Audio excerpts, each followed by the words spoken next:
Pemirsa, Ketua DPRD Kota Makassar Rudianto Lalo tegaskan pemerintah Kota Makassar wajib merealisasikan aspirasi masyarakat yang masuk dalam hasil reses hari ini.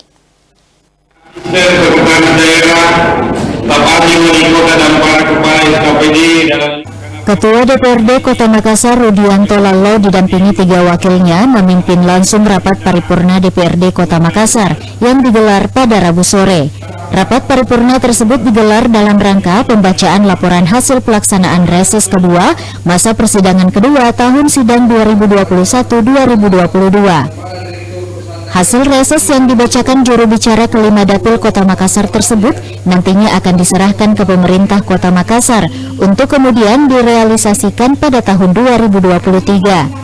Dari hasil reses tersebut, Rudi menegaskan pemerintah Kota Makassar wajib merealisasikan aspirasi yang menjadi keluhan masyarakat Kota Makassar.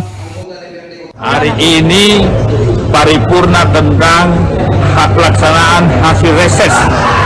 Jadi anggota dewan, 50 anggota dewan sudah turun lapangan, serap aspirasi, hasil aspirasi masyarakat dibawa ke forum rapat paripurna, rapat tertinggi pengambilan keputusan, untuk selanjutnya diserahkan kepada pemerintah kota, untuk selanjutnya ditindaklanjuti. Jadi reses ini tidak hanya terima aspirasi, tapi pemerintah kota wajib merealisasikan apa yang menjadi harapan aspirasi dari masyarakat. Pelaksanaan reses tersebut dilakukan secara individu oleh ke-50 anggota DPRD Kota Makassar pada masa sidang kedua, tanggal 11 hingga 18 April 2022 lalu.